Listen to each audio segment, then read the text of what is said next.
Today's Tuesday, March 18th, 2024. Here's what's coming up on a mayor's office.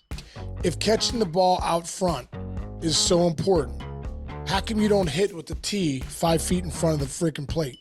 Yeah. Why, if that's what we should be practicing, why is the tee not 4 feet in front of the plate? The tee's back off your front leg or back even, from your midsection. Yeah. You have to actually let the ball get there to hit. And I'm in love with the good life. Can't give it up. Make it to the top. Keep climbing. I wanna live it up. The good life.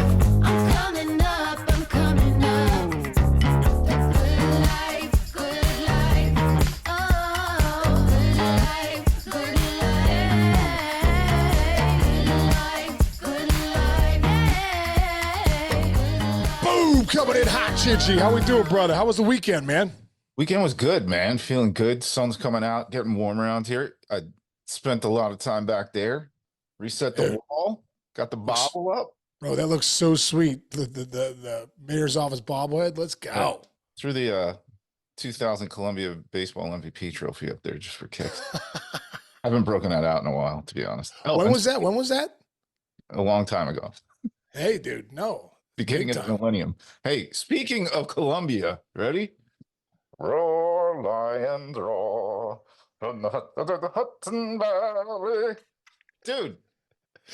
Lady Lions, man. They're going to the big dance. Dude, that's a big deal, right? Didn't you say they're like the fans are coming out in droves? Fans are coming out in droves. Harold Reynolds went to a Columbia basketball game 2 weeks ago. That's how big time they are. And he didn't even go to Columbia. Who did they beat? Princeton? I don't know who they beat. They actually lost in the Ivy League finals, but they had such a great year. But they beat Princeton, which was like big. Oh, they had such a great year. They got in. Yes.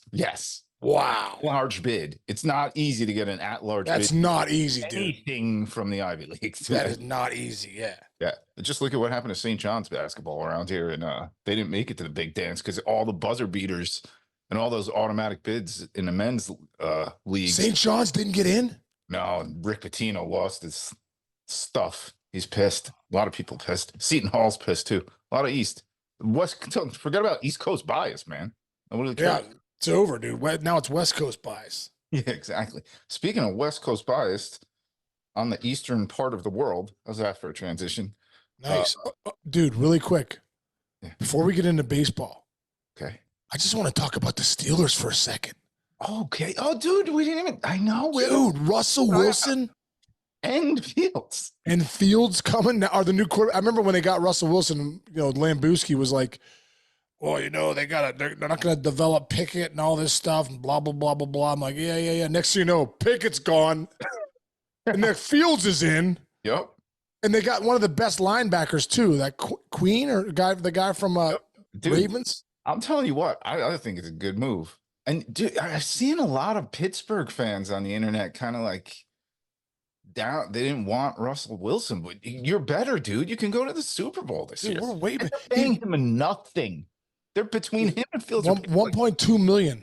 Yeah, go look at the average starting quarterback salary in NFL. The Steelers fleeced everybody. I mean, domination station.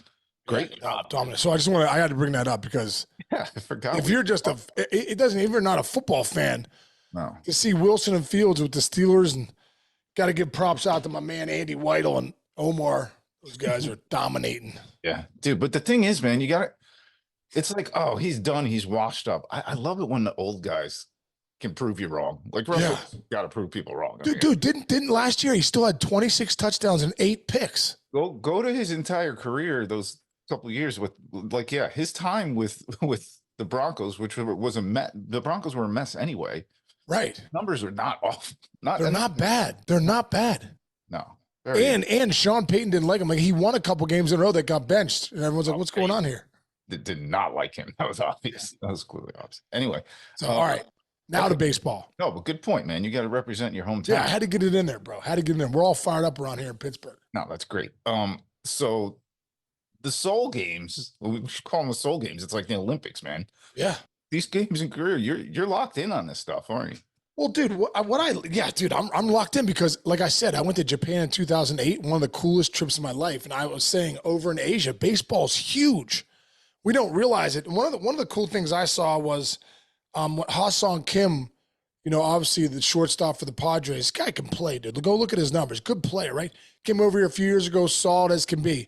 Well, dude, one thing you don't realize when you're, from the U.S. or you're in Major League Baseball, you don't realize how big some of your buddies are over where they're from. Right. You just think, oh, dude, here we are, California, Texas, Pittsburgh, all this stuff, blah, blah, blah, blah, blah.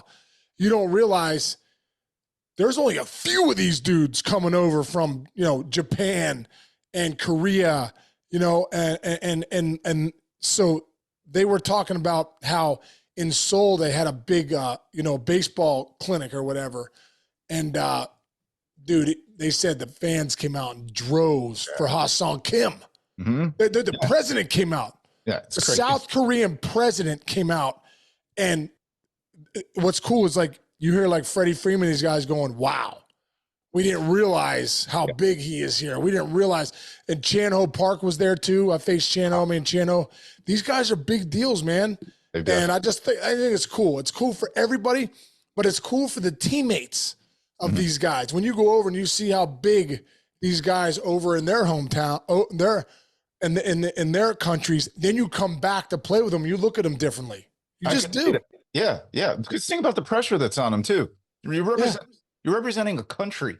Country, exactly. Like your entire team goes to represent your country. You are one man representing your country. Exactly. Yeah, dude. I saw another cool thing. I like the cultural stuff about all of it and the differences between how preparation is done and all that stuff. Yeah. I saw a video the other day. What do you think about this? They hit off tees on the field during batting practice. They had like 5, those like cages you used to have in your basement when you hit the ball. Yeah.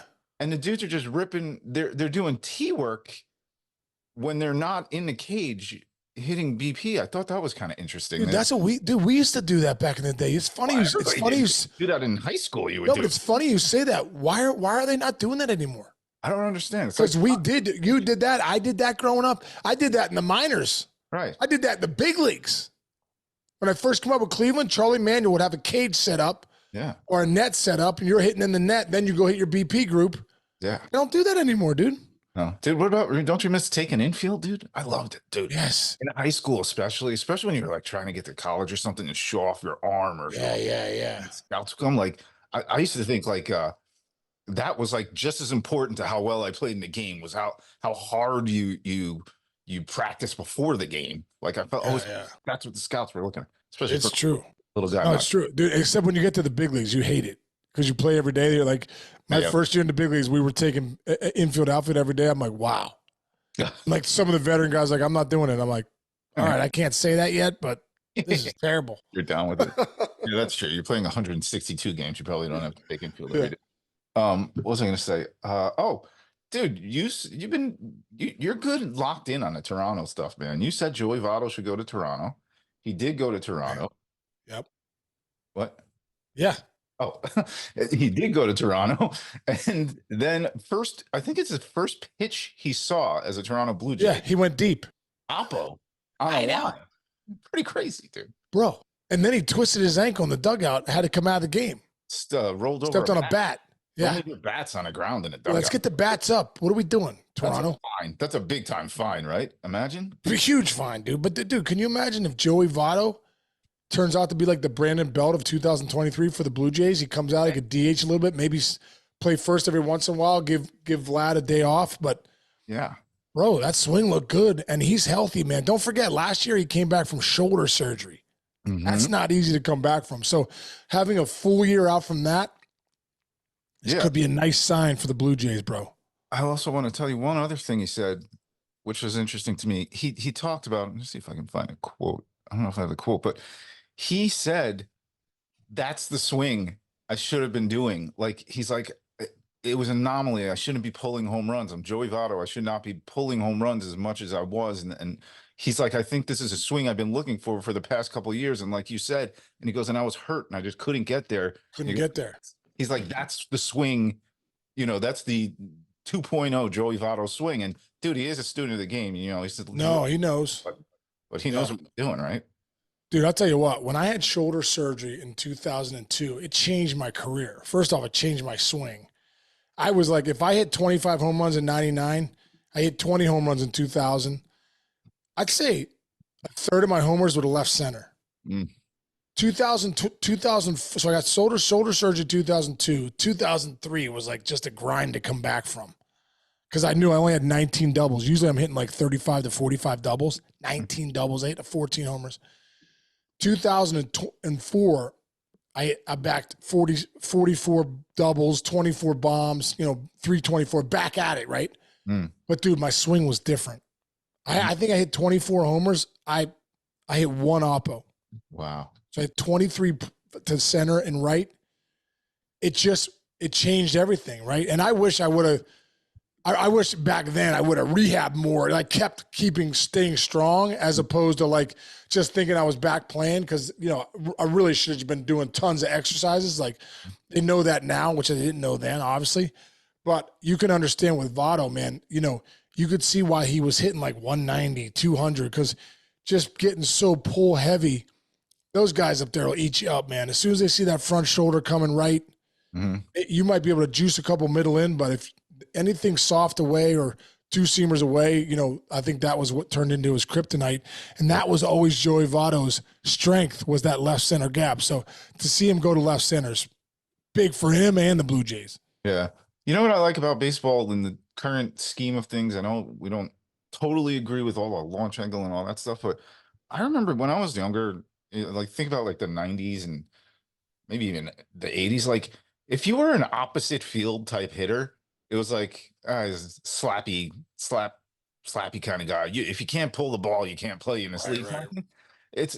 I wish I'd been playing in this generation because I literally hit the ball the other way almost every time I ever played in a baseball game. But like that's why you were a good hitter, though. Well, true, yeah, I was in for average and stuff like that. But like you look at guys now, and it's like, I mean, just look at Aaron Judge. Like, is it embarrassing to hit a ball the opposite way when it's going 435 feet over a wall? Dude, last year when he had 3 home runs in a game twice, the one game all 3 homers were to right center. Yeah, exactly. And right center and right. Yeah, and I mean, and the more you think about it, and the more you talk about, like you're a student of hitting more than maybe anybody in the world, but like just it's your swing is a certain way that if you're missing balls and hitting in the opposite way. And then you just happen to turn on the fastball.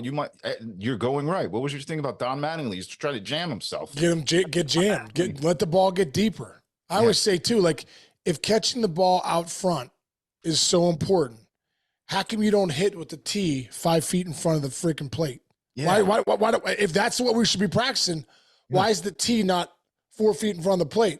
The tee's back off your front leg or back even from your midsection. Yeah, you have to actually let the ball get there to hit. Dude, I just reminded me of something cool. One of the last times I were with Jim told me when we were at both at MLB Network, we went in, we were just kind of getting ready to figure out how to do a demo or something, and we were just hitting off the tee in Studio 42, and he showed me a drill where he put the ball, it was like inside fastball, and he's like, I want you to hit this between a shortstop and the third baseman. And he was showing me how keeping your hands inside and trying to force yourself to stay inside so much and go the other way. He said he used to do that drill all the time when he was off. Did you ever hear that one? That's great, dude. I used to do the same thing. Yeah, I used to do that drill. I used to put the tee like back on my back leg to see if I could still hit a liner up the middle. Like, oh yeah, it's just those are the things because visually, man, if you're living too far out front, you'll just get exploited. So Joey Votto saying like, man, I got too pull heavy. Start living out front, man. You start losing that visual. You start rushing to the ball. You start getting out there, front shoulders flying. It's like you start going to left center, you become a problem. Yeah, I remember like when Wade Boggs was like in his prime with the Red Sox in those first couple of years with the Yankees, the opposing dugouts would just stand completely as far away from each other as possible because he used to just foul balls. He used to wait so long. He used to just hit rockets into I used to do that too, bro. I used to rocket him into the other dugout. Like you're being paid. You're waiting. Yeah, and I didn't mind that. I liked it. If I was fouling balls over their dugout or into their dugout, I knew I was right on. Wow, that's interesting. That's Yep. cool. Okay. Yeah. One more big news item that came over the weekend. Bob Nightingale, I think, was the first to report this, that Snell told the Astros he would go there. Wow. We don't know what's going further upon that.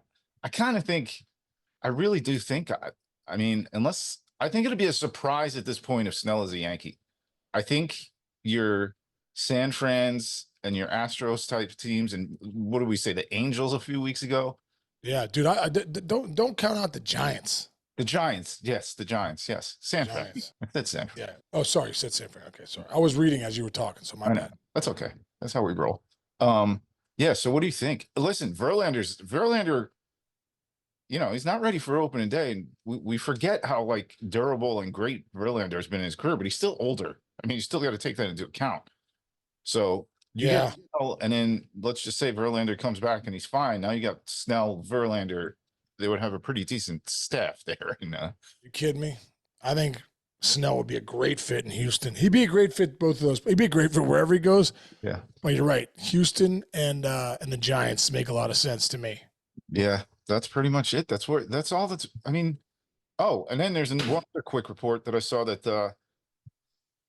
the Mets kind of downplayed, like they might not be going after JD Martinez now. It's very strange, dude. We're weeks away. Like, what if you have a fantasy draft? You draft JD Yeah, Martinez? what is going on? Like, I don't know. you guys waiting to sign so late. I mean, is it a Boris thing or is it? I think it's is JD Martinez Boris too? I don't know if he is. But you always said like the agents work for you. You know that you tell at the end of the day, you have to tell the agent what you like. You got to say to him once at some point, like, I have to get into a camp. I need to play baseball today. Yeah, at some point you gotta play, Yeah, it's like what Christian Yelich said to you. He goes, the first day of spring training, he goes, you might as well just stand in your front yard with your cleats on for 8 straight hours and not move. Like there is a physical, there's a mental thing. There's the thing, I get up and this is where I'm going to go. Hey, I'm going to a new team. What are my teammates like? Am I going to have friends? Do I have friends on a team I'm going to? Where am I going to live? Like, how do you, I feel like I'd be so behind the 8 ball. I'd be so nervous right now that I'm like, my season's almost ruined already, but that's just me and my nerves. Now, if I waited long enough and you were paying me like $35 million a year, I'm sure I'd jump right into camp and feel pretty good about myself, but Yeah. I don't know. You're right, dude. You're right. There's definitely something. I mean, it is one thing too. I do think spring training is too long. So if I was a veteran guy, I'd be like, okay, I'm gonna wait it out, knowing I'm gonna sign. But like now spring training is ending. It's ending. And it's got 10 days to go, probably 2 weeks. If that. Yeah, if that. Anyway. All right. So that's where we're at right now. From here on, it's just awesome. Oh, by the way, your boy Volpe 4 for 4 in a game the other day. So I know, dude. Lying about how he's the scouts are saying like, wow, his swing is so. I mean, so much more level. Yeah, all year last year when you were there with him, right? Dude, he was like loading so low last year and taking these big swings. Like, what you don't understand, you almost less is more in the big leagues, man. You got to let them supply the power. They're moving it. They're throwing 90, 98 miles an hour. Touch it. You'll hit a bullet somewhere. Nice. We want these guys to swing out your ass. No, dude, this doesn't work. Doesn't work for a guy like Volpe, who was so young too and impressionable. Yeah, that's good. Like, no, it's not. Well, that's why I said, I was like, dude, get rid of that load back. Get your swing a little more level. Go back to like hitting 330 like you were in the minors. Where's that guy? Yeah, exactly. There you go. Well, all right, good. I got to get going. And they have enough thunder in that lineup, Chinch. They don't need Volpe to even hit 20 homers. Just be a good player. Right. Just be a good player. Be a good player. Get on base. Soto, Judge, Stanton, Rizzo, they'll drive you in. Steal Glaber. Steal 40 to 50 bags and score 109 runs. And it's a good season for Volpe. You kidding me? It's incredible. Incredible season. Exactly. Hit ninth.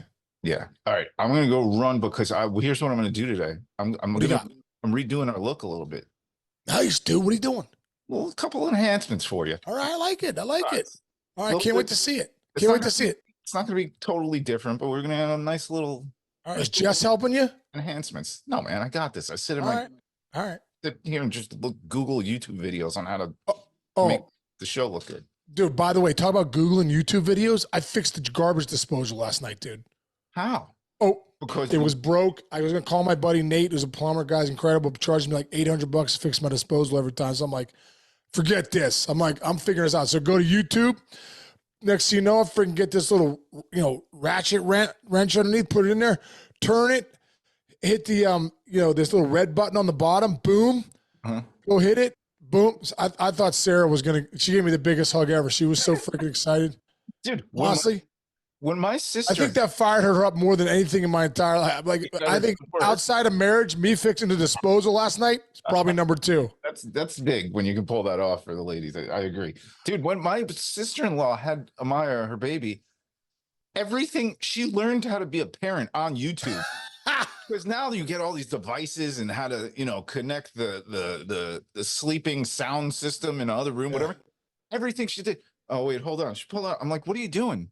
I'm like holding the baby, trying to make the baby grow. She's like, I got to learn how to do whatever this kind of pumping thing that gives a kid so she can breathe better. And I'm like, and she's on YouTube, Dude.